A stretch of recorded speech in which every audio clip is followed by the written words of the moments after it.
kind of a joke, but kind of, I have to bring it up. At what age did you decide you wanted to be the youngest EGOT winner?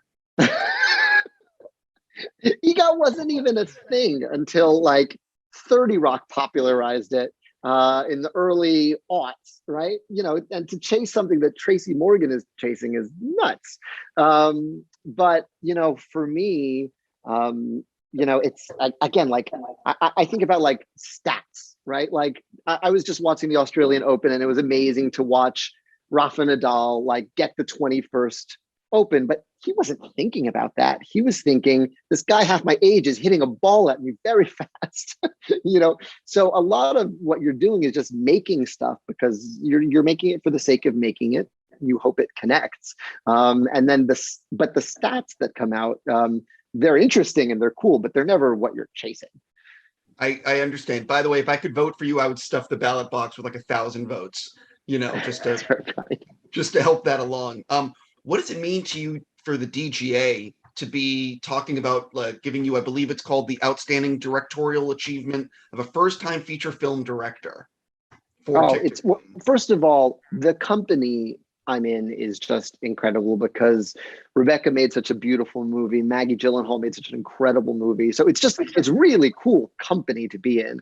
But also this was my first love. I used to say I wanted to be Steven Spielberg when I grew up before I even understood what he did. I just knew his names were on the movies I liked. And he was synonymous with directing, and that's what I wanted to do. So it just feels like a really lovely vote of confidence from these people I really admire. I know that generally Netflix doesn't release their stuff on Blu-ray. It's very rare. Have you guys talked about releasing Tick, Tick, Boom on Blu-ray and including like a whole bunch of extras that perhaps aren't seen because, Netflix doesn't really offer extras online? Yeah, no, we haven't talked about Blu-ray specifically, but we have talked about releasing the stuff. So, to that end, we've released a lot of our VFX passes. We were able to, the internet was very adamant that we release Sextet, which is a montage sequence in our movie. Again, I just thought, well, this is like not a whole song. It's really a phrase that we kind of keep introducing, but the internet wanted to have it, so we gave it to them. And so, yeah, I mean, I think eventually it will all be released online, but we haven't had Blu-ray conversations about it. I would imagine after you demonstrating what you can do with Tick, Tick, Boom, that a lot of people wanted to meet with you to talk about directing other things. What has it been like having people want to talk to you about directing other movies? Because I would imagine that as someone who grew up wanting to, it has to be amazing. Yeah, it's really thrilling. The other thing I learned in this experience is you have to care so much about it because it's your entire life. You dream decisions when you're directing a movie because there are more decisions that you're the last person to make them across all departments. So it has to be something you're really passionate about. I was so lucky that Julie O had the idea to make Tick, Tick, Boom into a film because as soon as she said it to me, I was like, I understand how to make that.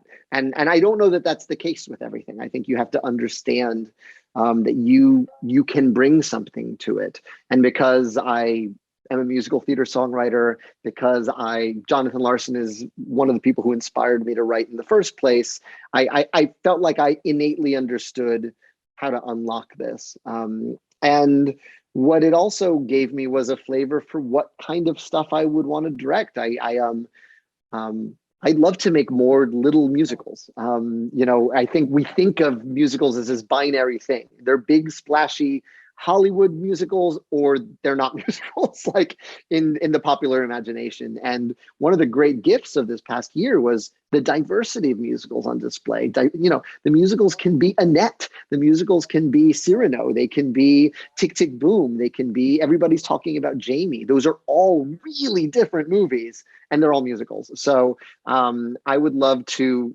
continue to kind of kick at the borders of what people think a musical film is and could be. I would love to see you doing this. So I would imagine every day of your life, someone wants to talk to you about Hamilton, and that must be awesome, and that's great. But what is it like to all of a sudden transition to every single day people want to talk to you about Encanto? It's an absolute gift, right? I think that you cannot control the success of a thing. It's like you throw it out into the world and it lands on the wave or it doesn't, or it gets rediscovered many years later. And the fact that Encanto opened and it was fine and it did well. And then like people just kind of kept going back to Bruno and then rediscovering the entire soundtrack. And the fact that every song on the soundtrack is on the charts right now is mind blowing to me. But it also, what's so funny is the thing that, let me put this, how do I put this the right way? The thing that is the trickiest is the reason for it. Like, there were so many times when they were like, you're going to have to cut some characters. That's a lot of characters for a Disney movie. And that happens so much, right? Like you cut away anyone who isn't the main character and what's their obstacles and their goals. And at the outset, we said, we want to tell an intergenerational Latino family story and as much complexity as we can get into 90 minutes as we can. And the dynamics are the story. That is what the story is like them seeing each other more fully. And as a result of that, there's so many inroads for folks. There's people feeling seen by Luisa's song in Surface Pressure. There's people who feel like Bruno, who they're the family member everyone talks around instead of to directly. And it's given folks a vocabulary for talking about their family dynamics in a way that is like safe and healing because it's not about them. It's like, you see that? That's how I feel. In the same way Inside Out did, like who's at the wheel? Is it anger? Is it hunger? Is it joy? And that's really thrilling because that was the trickiest obstacle for us. And I think it's also a part of what keeps folks coming back to it because they notice Bruno jamming in the corner during Dolores's verse. I know you love Disney animated movies. I know that they really impacted your life. What does it mean to be nominated for an Oscar for your work in a Disney animated movie? I literally fell in love with the Oscars because of Disney animated movies. I was ride or die for The Little Mermaid. That was my favorite movie in my young life. And I watched the Oscars for the first time that year because if Kiss the Girl or Under the Sea didn't win, I was ready to riot as a 9-year-old. And then as a result, you get to watch the Oscars and Billy Crystal does this amazing job as the host. And it became my entry into a world of movies that just aren't offered to kids. I remember falling in love with like Akira Kurosawa because he got a Lifetime Achievement Award at the Oscars. And then I went to the library to go take out the 2-cassette Seven Samurai from the New York Public Library and falling in love with his work on my own terms. It became this kind of like entry point into a wider world for me. So the fact that, I'm here with the Disney song is wildly full circle for me because that's the reason I tuned in the first place. I know that with you can only, I think I'm wrong. I think I'm right about this. I just want to make sure. I believe that the studio can only submit one song, or how does it work in terms of deciding what song would be submitted? Can you submit multiple songs? Can you explain? Ironically, it's an Alan Menken rule. Alan Menken was running the table so hardcore with when he ushered in the second age of animation at Disney with Howard Ashman that I think for Beauty and the Beast, 3 of the 5 nominees were from Beauty and the Beast. And then I think they capped it at 2, thanks to Ashman and Menken. And then most folks submit one song, so you're not competing with yourself. And so, the logic for us submitting Dos Oruguitas is you don't know what the success or failure of a soundtrack is going to be. And we had the luxury of we like all our songs. So the goal is, what's the song that encapsulates the spirit of the movie? And for me, Dos Oruguitas does that beautifully. So that's what we submitted. But God, I remember with Moana, it was like, how far I'll go and you're welcome. And it's like, well, if we get nominated, The Rock might sing on the Oscars, but How Far I'll Go really is what Moana is all about. So that's what you submit. Uh, I believe We Don't Talk About Bruno is I wrote this down, the first Disney song since Aladdin's A Whole New World to top the Billboard 100, which is, pardon my language, effing crazy. Yeah. Um, like crazy. What does that actually mean to you that it's permeated to, you know what I mean? Everyone is listening to this. but like it's like straight up crazy Right. because it's an ensemble number with characters that are not really the main character, each getting solos. They overlap, and you kind of have to have seen the movie to really understand what's going on. So it's just like the least likely candidate for breakout success possible. I couldn't have engineered a more unlikely success. But again, it gets back to the biggest obstacle in this movie was hanging on to as many of these characters as possible and revealing them to each other in interesting new ways. I pitched this song as a proof of concept that we could hold them all because I said, if we do a gossip number, we can hear from the other characters who aren't going to get their own solos. I can write a Dolores verse, I can write a Camilo verse, and we can hear what their musical voices sound like without devoting the real estate of an entire tune to them. That was literally the pitch. And the side result of that is you've got Camilo stands and you've got Dolores stands, and it became actually this on ramp for all these different folks. Everyone has a different part. It's a karaoke number where everyone gets to. It becomes an all skate. So it's again, it's and I'm so thrilled and happily surprised by it. But it also it makes people want to watch the movie so they can understand what the song's about.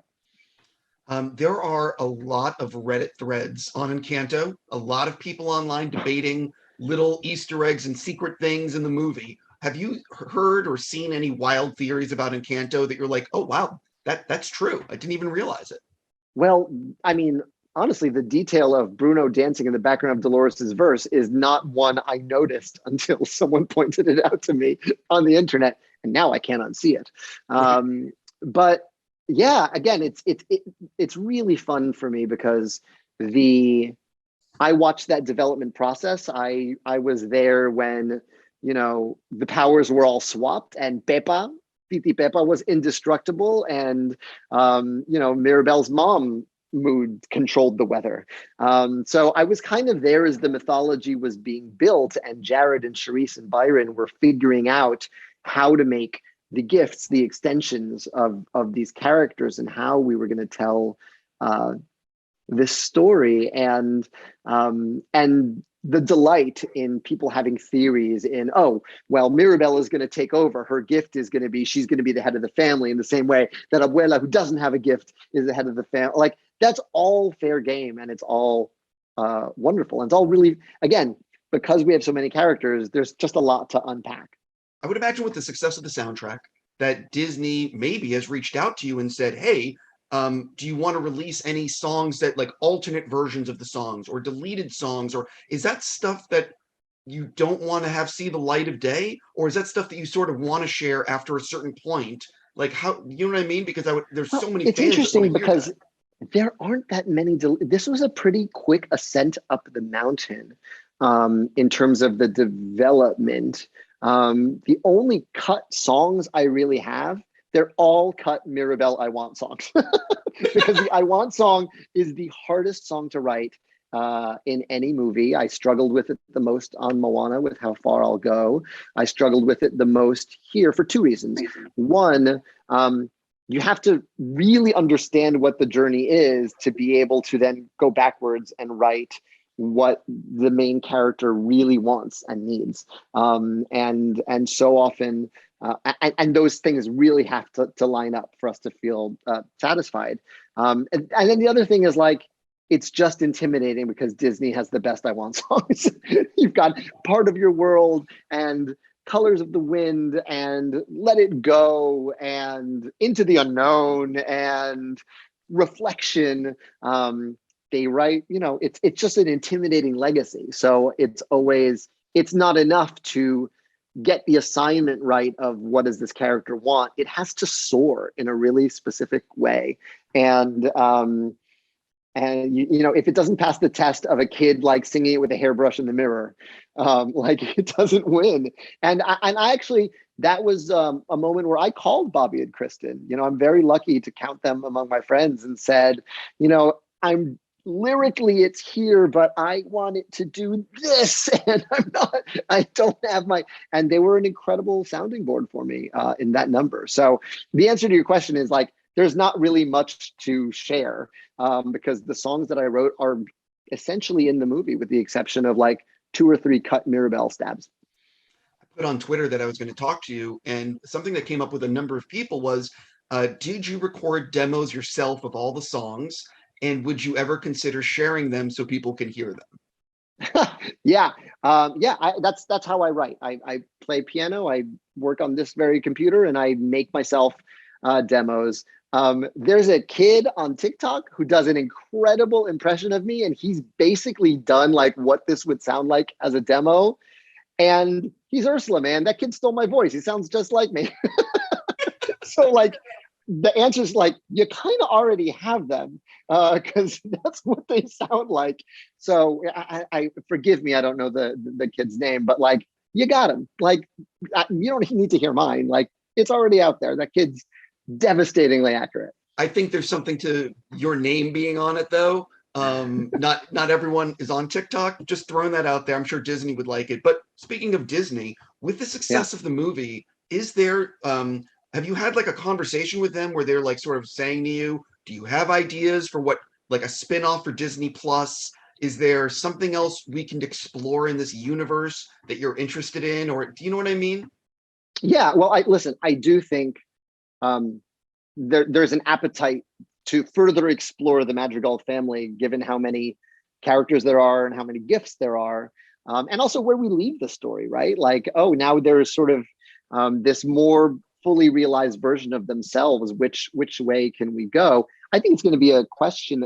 I think it's a question of when, not if, and what form that will take. Is that another movie? Is that a series? Is that a stage adaptation where we have a little more time, because stage shows are generally an hour longer than movies? And we haven't had conversations as to what form that will take. But I mean, yeah, I'd be down to continue to explore that. I love writing for Dolores and Camilo. I'd love to write more for them. I'd love to write more for Isabella. So I'm not sure what the next form of that will be. But we haven't had specific conversations about it's this or it's this. I didn't even think until you said it, the idea of an Encanto stage show like on Broadway. But oh my God, people would love that. Yeah, well, again, and I think part of that is the success of the film itself. Jamal and Kai did such incredible choreography on the characters in a way that we don't often see in an animated musical. Like, they're doing moves that we can do. And I think of Dolores's little shimmy in her verse, or the way they're setting the table and dancing at the same time. That's the animators being inspired by their incredible work, and I think that fires people's imaginations up of like, oh, I could see this on stage. So if that's the way it goes, like great. It's again, right now we're just all enjoying.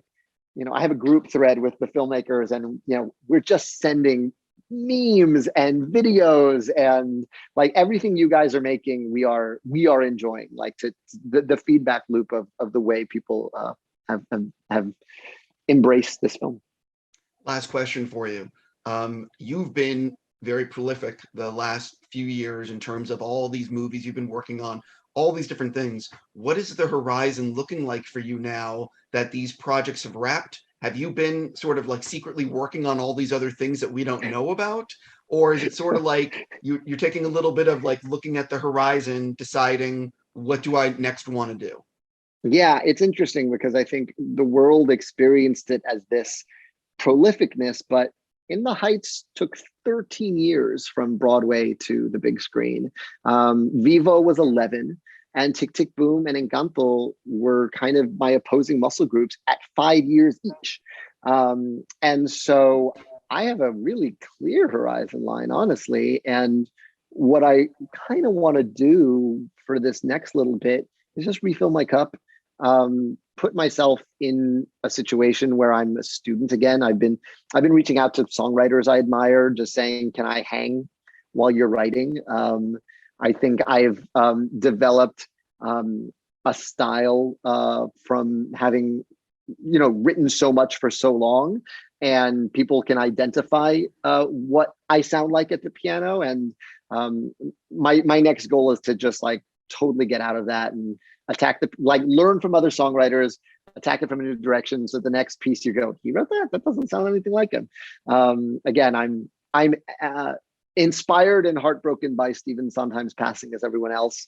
And one of the great lessons of his life was, to go in the other direction when they're expecting this from you. And, in a lot of ways, Hamilton was a reaction to In the Heights. Like, no one was expecting that from that. And I don't know what the new direction is yet. So I'm going to read some books and listen to music and try to learn from artists I admire. On that note, I really want to say a sincere, again, thank you for everything you're doing, and congrats on Encanto and the nomination. And I wish you nothing but the best. Thank you. Always good to talk to you, Stephen.